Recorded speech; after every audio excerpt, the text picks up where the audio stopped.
Prezados irmãos e irmãs, paz e bem, continuemos com a nossa trezena de Santo Antônio, invocando a sua intercessão, rezando. Senhor Deus, nós os bendizemos pelas vossas maravilhas operadas em Santo Antônio, vosso confessor e doutor, e vos pedimos que sua intercessão alegre a vossa Igreja, para que ela viva em paz e unidade, caminhando incólume até as alegrias eternas junto de vós. Por Cristo nosso Senhor. Amém. O tema da trezena que hoje nós queremos refletir diz o seguinte: Santo Antônio, filho fiel de São Francisco. É um tema muito interessante porque nos permite penetrar na profundidade do coração de Santo Antônio e perceber que o coração dele bateu em sintonia, no mesmo compasso do coração de São Francisco. Porque foram dois corações movidos por três grandes amores, podemos falar assim. Primeiro, um amor radical por Jesus Cristo. Nós sabemos que São Francisco encontrou em Jesus Cristo o grande tesouro da sua vida, pelo qual ele foi capaz de vender tudo, despojar-se de tudo, até das próprias vestes, diante do bispo de Assis, para se colocar no seguimento de Jesus Cristo, pobre, humilde e crucificado. Esta mesma radicalidade de amor por Jesus Cristo, nós a encontramos em Santo Antônio. Nós sabemos que, antes de ser franciscano, ele já pertencia a uma outra ordem religiosa, aos agostinianos, estava progredindo muito bem ali, se formando cada vez melhor, tendo ido estudar no grande centro de estudos dos agostinianos em Coimbra. Mas Antônio não estava satisfeito com aquele tipo de vida que ele levava lá em Coimbra, percebendo o exemplo dos franciscanos que se estabeleceram ali, naquela cidade, mas, sobretudo, vislumbrando a passagem dos corpos dos primeiros mártires franciscanos, vindos de Marrocos. Diante daquele cortejo fúnebre, Antônio se decide por ser franciscano, porque percebe que aquele era o jeito que Deus o chamava para seguir mais radicalmente a Jesus Cristo. Antônio estava movido pelo mesmo grande desejo de testemunhar Jesus Cristo até as últimas consequências, através do martírio, que também moveu o coração de São Francisco. Antônio quer também ele ir para entre os muçulmanos, testemunhar a fé cristã, correndo o risco de ser martirizado, né? Então, foi justamente essa condição que ele colocou aos freis quando entrou na ordem, que ele fosse enviado em missão para o Marrocos. A gente sabe da história, Antônio não chega ao seu destino final, os ventos o levam para uma outra direção, ele acaba chegando às costas da Itália e se estabelece ali, então, posteriormente. Mas o que importa é isso, o grande desejo de seguir radicalmente Cristo, dispondo-se inclusive ao martírio, que moveu o coração de Antônio e que também já tinha, tempos antes, movido o coração de Francisco na sua entrega radical ao Senhor. O outro grande amor que pulsava no coração de Antônio e também de Francisco, nós podemos dizer que foi o amor à Sagrada Escritura. São Francisco, a gente sabe o quanto ele meditava, guardava profundamente no coração e praticava a palavra de Deus, não deixando cair por terra nenhuma palavra que ele ouvia, guardando-a cuidadosamente à memória, a reverência que São Francisco tinha pela palavra de Deus, porque ele tinha muita consciência de que o corpo e o sangue de Jesus Cristo são santificados pela palavra de Deus pronunciada pelo sacerdote. Então, ele tinha a mesma reverência com relação ao corpo e o sangue de Cristo também para com a Sagrada Escritura, que ele queria que fosse conservada em lugares de honra, com muita reverência. Esta mesma reverência, esse mesmo amor pela Sagrada Escritura, nós a encontramos em Antônio, né? Em primeiro lugar, ele foi um grande estudioso da palavra de Deus, capaz de interpretá-la de uma maneira muito, muito profunda e ao mesmo tempo muito simples, traduzindo os grandes ensinamentos da palavra de Deus numa linguagem compreensível ao povo. Então, Antônio, que tanto estudou, tanto meditou, rezou a partir da palavra de Deus, queria que esta palavra fosse conhecida, entendida e praticada por todas as pessoas. Então, torna-se o maior pregador da ordem franciscana. Não é? Ele percorre toda a Itália, também o sul da França, sobretudo tentando esclarecer as consciências das pessoas que estavam tanto quanto confusas em meio a interpretações erradas, heresias que se faziam, né? A partir de desvirtuamentos da palavra de Deus. Então, Antônio é aquele que leva a luz, leva a clareza a todas as pessoas, porque tinha essa grande capacidade de entender e comunicar a palavra de Deus, né? Por isso, também ele foi logo nomeado o primeiro professor de teologia da ordem franciscana por parte do próprio São Francisco, que lhe escreveu um bilhete, uma pequena mensagem, lhe dando a permissão de ensinar aos freis a Sagrada Teologia, né? Com uma única advertência que São Francisco faz a Santo Antônio, né? Que no estudo da teologia, da palavra de Deus, os freis não perdessem o espírito da oração e da devoção, né? E Santo Antônio soube observar muito bem essa recomendação de São Francisco.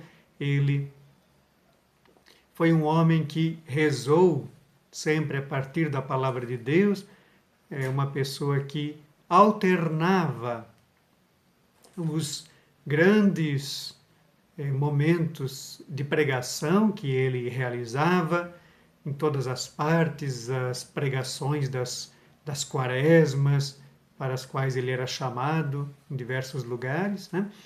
Alternava esses momentos de intensa atividade apostólica com períodos prolongados de silêncio, de oração, de recolhimento nos eremitérios, né? Alguns dos quais ele mesmo construiu. Então, este espírito de oração e devoção que Antônio nunca perdeu, né? E era justamente da oração, da meditação profunda da palavra de Deus que ele recebia inspiração para pregar também esta palavra, não é? Aos mais diferentes tipos de pessoas, desde os mais simples até os homens de governo, até os grandes pastores da igreja, os bispos, e diante do próprio Papa, né? Foi justamente por causa de uma pregação que ele fez ao Papa, à Cúria Romana, em 1228, que ele recebeu do próprio Papa Gregório IX o o nome de Arca do Testamento, né? Antônio foi este lugar onde a palavra de Deus, o Antigo e o Novo Testamento, foram acolhidos e interpretados, e a partir de onde ele anunciou o grande tesouro da palavra de Deus a todas as pessoas. Por fim, o terceiro grande amor que pulsava no coração de Francisco, também de Antônio, podemos dizer que foi o amor à humanidade, de maneira particular, a humanidade mais sofrida, os pobres, os marginalizados da época deles, né? A gente sabe, para São Francisco, quanto foi importante este contato com os pobres, de modo especial os leprosos, né? Que ele considera, São Francisco, como que aqueles dos quais o Senhor se serviu para que ele se convertesse, para que começasse com decisão o seu processo de conversão, que durou até o fim da sua vida, né?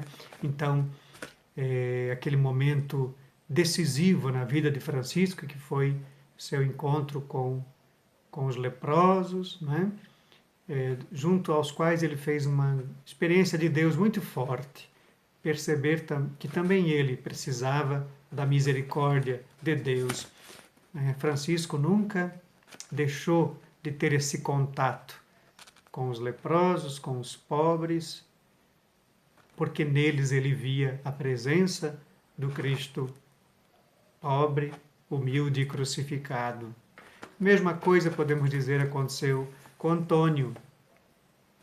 Ele sempre teve uma grande sensibilidade para com as pessoas indefesas, os injustiçados da sua época, né? Ele se tornou, assim, muitas vezes o mediador de conflitos, de causas judiciais, né? Defendendo sempre o lado dos mais fracos, dos mais injustiçados, né?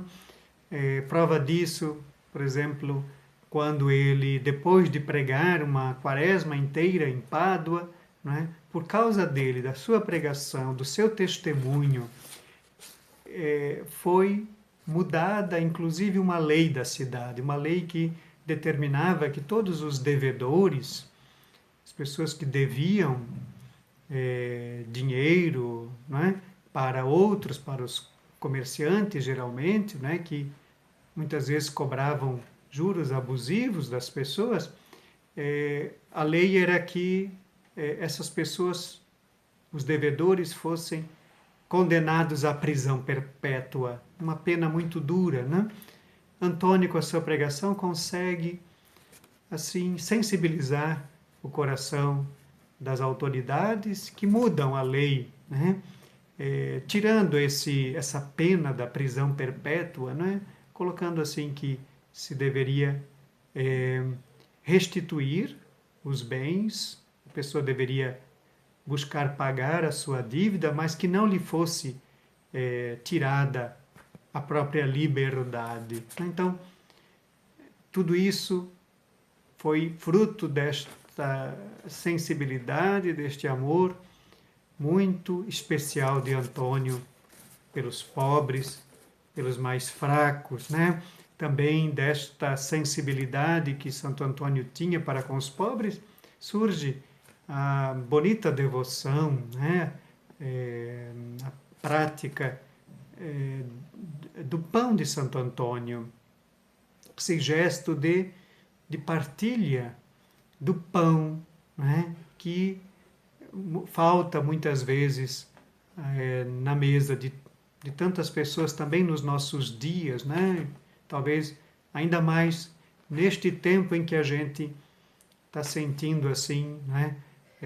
Que as desigualdades sociais, por causa da pandemia, tornam-se ainda mais evidentes. Então, mais do que nunca, a partilha do pão, a partilha daquilo que talvez a gente tenha em excesso, né? Pode socorrer, pode ser a resposta que atenda às necessidades de tantos irmãos e irmãs que hoje também sofrem a privação das condições fundamentais para a vida. Portanto, irmãos e irmãs, Santo Antônio foi um filho fiel de São Francisco, porque nele estavam presentes os três grandes amores de São Francisco: amor a Jesus Cristo, a Palavra de Deus, amor à humanidade. Que Santo Antônio nos ajude a conservar no coração sempre mais estes três grandes amores, para que também o nosso coração pulse no compasso de Francisco e de Antônio. Assim seja. Rezemos agora o responsório de Santo Antônio, sobretudo para que ele nos ajude a nunca perder o bem mais importante, o amor a Deus e o amor aos irmãos e às irmãs. Se milagres tu procuras, pede-os logo a Santo Antônio, fogem dele as desventuras, o erro, os males, o demônio. Em qualquer necessidade, presta auxílios soberanos, de sua alta caridade, fala a voz dos paduanos. Torna manso o iroso mar, da prisão quebra as correntes, bens perdidos faz achar, dá saúde aos doentes. Glória ao Pai, ao Filho e ao Espírito Santo, como era no princípio, agora e sempre. Amém. Rogai por nós, Santo Antônio, para que sejamos dignos das promessas de Cristo. O Senhor esteja convosco, Ele está no meio de nós. Por intercessão de Santo Antônio, desça sobre nossas famílias, nossos trabalhos, nosso futuro, a bênção de Deus Todo-Poderoso, o Pai, o Filho e o Espírito Santo. Amém.